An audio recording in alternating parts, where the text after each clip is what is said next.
Welcome to the Healthcare IT Today CIO podcast. I'm John Lynn, the founder and chief editor at Healthcare IT Today, and I'm excited to bring you the most practical healthcare CIO insights and perspectives. We know your job is challenging and we want to help you be more successful. And today's guest is Leanne Harvey. She's CIO of Harvard Medical Faculty Physicians at BIDMC. Welcome, Leanne. Thanks for having me, John. Thrilled to be here. Yeah, so I'm excited to dive into today's discussion. I think you're going to share some insights and perspectives of what everyone is dealing with. So before we get there, tell us a little bit about yourself and HMFP. Sure. So HMFP is Harvard Medical Faculty Physicians at Beth Israel Deaconess Medical Center. We're a physician organization and academic faculty practice.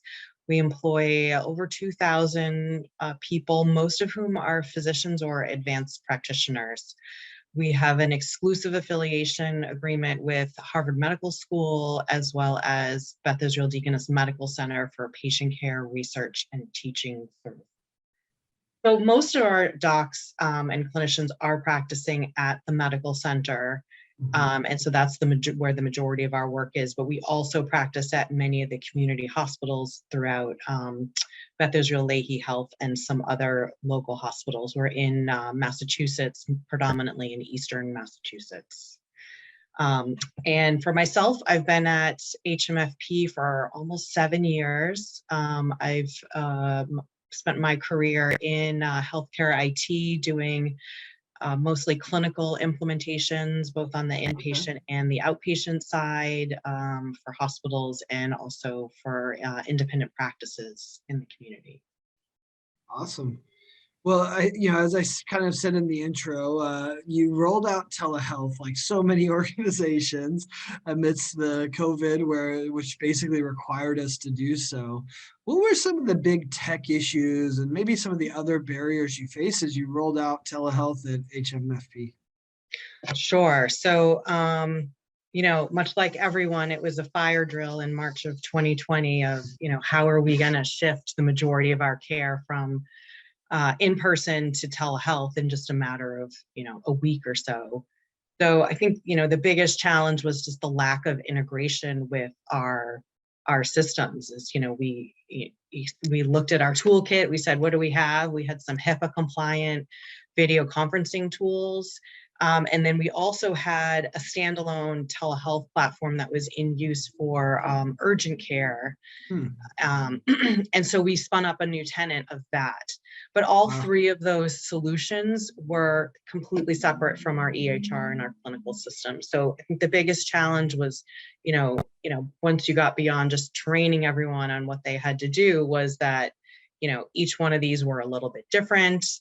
They all relied on email only, so that was challenging for patients who didn't, had a mobile phone, but maybe not an email. One of the solutions required a login for the patient and duplicate entry of the schedule itself. So they were just really, we knew those were not long-term solutions. It was confusing for patients because you would have an appointment, say, with your primary care physician using one platform, and then you would see a specialist and maybe use something else. So, but we knew we were just doing what we needed to make sure that patients were receiving care. But pretty quickly, we started having conversations with our colleagues at BIDMC around, what the longer term solution would be.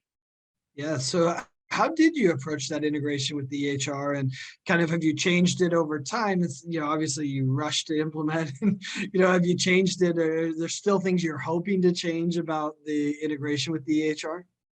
Sure. So we embarked on a whole project with our colleagues at the medical center to build telehealth functionality into the EHR at the medical center, which is a homegrown EHR. So we had the benefit of that. And so we had identified telehealth clinical champions in each one of our clinical areas. So we had a physician, generally a physician lead in those areas, and we worked closely with that group on defining our requirements on what this needed to look like. And then the technical team at BIDMC worked really quickly to come up with a prototype, and we were testing that, I think, in the fall of 2020 in like September, October timeframe with some of those clinical champions. And that solution addressed many of the challenges that we were facing with these other tools, where, this was embedded with in the scheduling process. The clinicians accessed it right from their schedule in the EHR. They could see the status of the appointment, like, oh, the patient is waiting. I can see that they're waiting and they're ready, versus like, cool. The patient hasn't even clicked on the link to engage. Like, the invitation was sent, but that's all that's happened. So they could see all those statuses, which was really helpful for them. So that's been really successful, and we were able to roll that out really in earnest starting in January of 2021. And so now that's the solution, where about 85% of all of our telehealth video visits are going through that integrated solution in the EMR.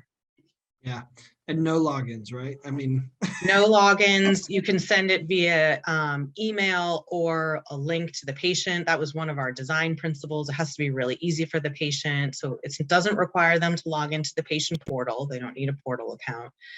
They just need to click on the link that they can receive either by text or by email. They don't have to download anything. It's browser-based.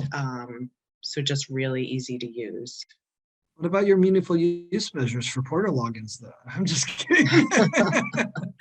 Thankfully, we don't worry about that here. No, I think it is the number one lesson learned from telehealth from so many that I talk to. It's like, no one wants to log in.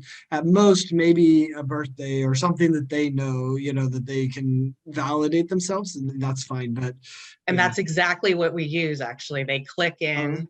They validate with their date of birth so that we have, some kind of verification that it's them. We actually put in the patient consent on the next screen, and then they go into a waiting room.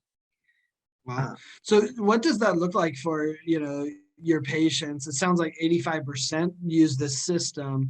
I guess they probably love that they can get it by text, by email, and are they embracing it? Is it falling off? What's it look like 2 years kind of post-COVID? Yeah, so we're still doing 14% of our ambulatory care is by telehealth. Wow. So we're still doing a really strong number of visits through telehealth. There's certainly some areas where it's more prevalent than others. So primary care, psychiatry has been, incredibly successful. They've dropped their no-show rate from, I think it was almost 20% to about 5% around that area. That makes sense now, right? Yeah, so it's been really great for that patient population. Like, they're getting more consistent care because they're keeping their appointments.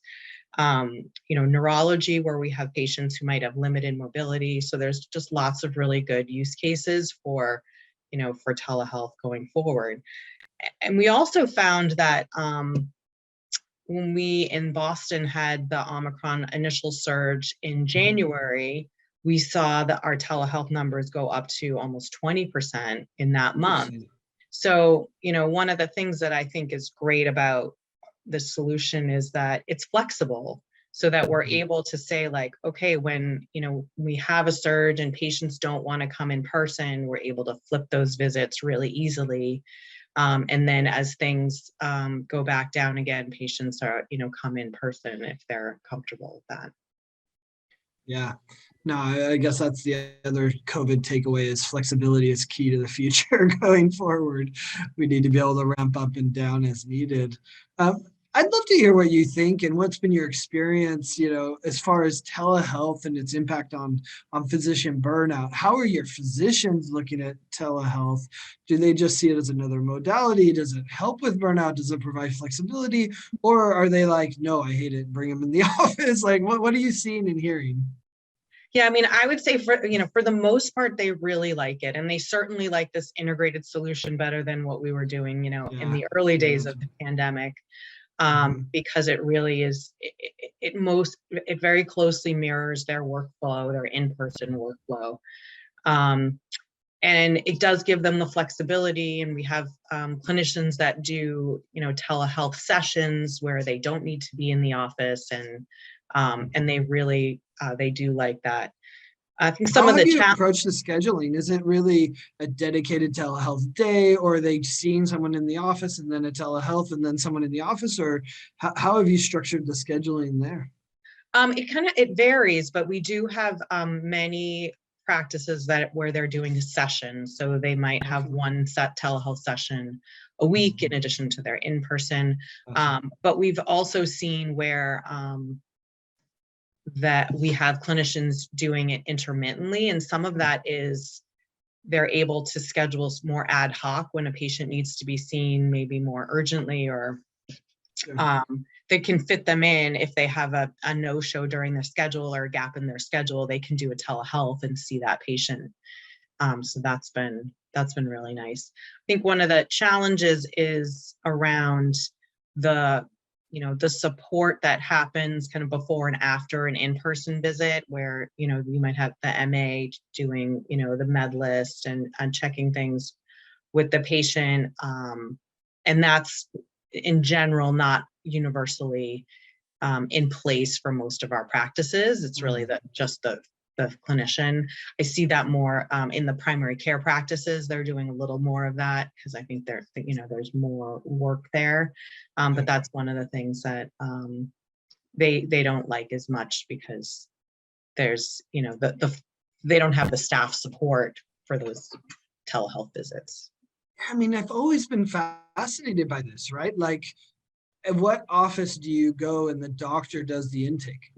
Like in person, that never happens, right? The nurse or MA or whoever takes you back and does the intake and kind of preps you and everything. But then we went to telehealth and we said, oh, we'll just send you straight to the doctor.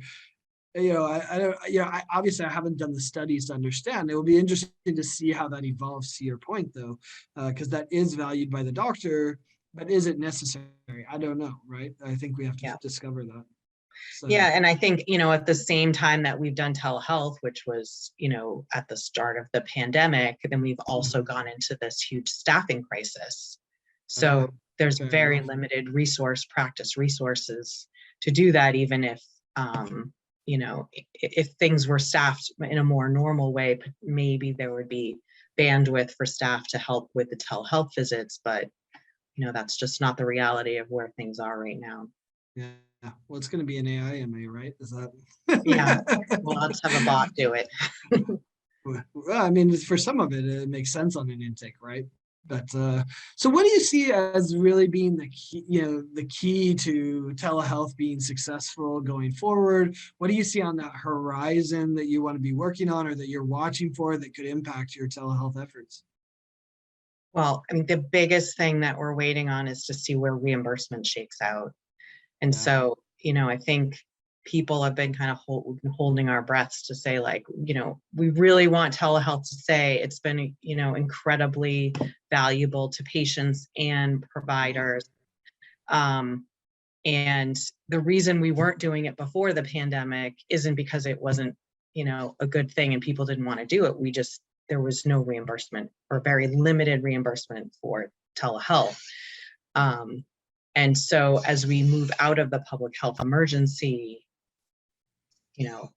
things are going to change. And, the way the Medicare rules are written as today, telehealth phone visits will not be covered at all after the PHE. Now there's, certainly there's been a lot of advocacy and movement in the last few months, which has been great to see. But, that's definitely concerning, and, and people are generally hesitant to go all in on changing the way they practice if they're not sure about, how things are going to be reimbursed. Yeah. That's a great point. I think it's interesting, though, that you said that patients and providers love telehealth. I've argued that patients have always loved it, right? Like, if I have a screaming child that's sick, I don't want to take them in, right? There's two other that I'm dragging along with me, et cetera, right? Like, that's hard. But from the provider standpoint, it doesn't change as much. So I'd love to hear, why do you think your providers love. I mean, besides the fact that many providers just care about their patients and they want to do what's right for their patient, that makes sense. Are there other things that you see that your doctors are like, oh, this telehealth's been great? I do think that, one of the things we look at is this is a way to, there are certain types of visits that are clinically appropriate for telehealth and others aren't. And that when space and access is an issue and we can have some of our telehealth visits, not taking up space in the medical center, and we can see more patients if that's appropriate for in person. There's opportunity there to kind of add capacity, which is nice. I do think, it's not universal. I think you're right. Some clinicians are happy to go back to in person, but many of our clinicians do see a place for telehealth going forward. And, we know that, we've heard that patients are often, sometimes more engaged and more forthcoming in telehealth. Yeah. They're more comfortable. They're in their own homes.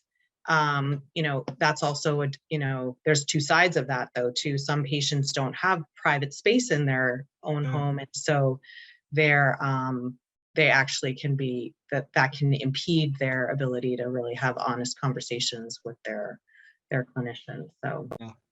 Well, and I have heard that, right? Many doctors talking about, I was able to treat them better by seeing the environment that they were in, and that helped me understand why they were having some of the health issues they had. So right. That makes sense. Right. Have the patient go grab all their medications and, line them up so they have them right there versus trying to remember something. So there's a lot that's where the AI bot needs to be able to, scan it and know. That's where we can use AI. That's really interesting. So we always like to end with a little bit of career stuff, on this podcast. So there's a lot of shifts happening. I mean, we talked about telehealth on this episode, right? Lots of digital transformation, kind of a buzzword, right? But, it is transforming what we're doing. What career advice would you have for a CIO out there with all these changes that are happening? Yeah, I mean, well, I think in IT, we're always all about changes, it's like, so that's the most fun part of, what we do, I think. I think the strong partnership with clinicians, it's so important because, you really need to be using IT as a tool to enable the vision of the clinicians. Versus kind of just putting out the shiny new toy where you're not really sure kind of where that fits into the priority or the workflow of the organization. And then I would say, you need to find what's the right fit for your own organization. I think that, there's lots of directions to go in right now. And I think, it's always good to have like an ambitious goal and like, it may take you time to get there and you start with different pieces of it. I think we've been focused on telehealth during the pandemic and maintaining that. We certainly we're doing a little bit of work with remote patient monitoring, but, I think hospital at home is another really exciting area of growth. So I think it's really all about, it's another modality. It's sort of the where you're getting your care, but it's the same care, right? It's just whether you're at home, whether it's telehealth, whether it's a hospital at home. Well, and I think it's great that you highlighted the partnership with the clinicians, because so much of what IT did in the past was just utility work, plumbing work. But now so much of the transformation is impacting the clinical care. So that makes sense. It's great advice to really partner with the physicians, because you're going to impact clinical care in a way that in the past, having Wi-Fi network up or desktop printer doesn't impact it the same way. So, well, Leanne, thanks so much. I appreciate you being on the CIO podcast, and thanks everyone for watching and listening. If you want to find more great healthcare IT content like this, be sure to check it out at healthcareittoday.com or search for the CIO podcast by Healthcare IT Today on your favorite podcasting application. Thank you, Leanne. Thanks for having me, John.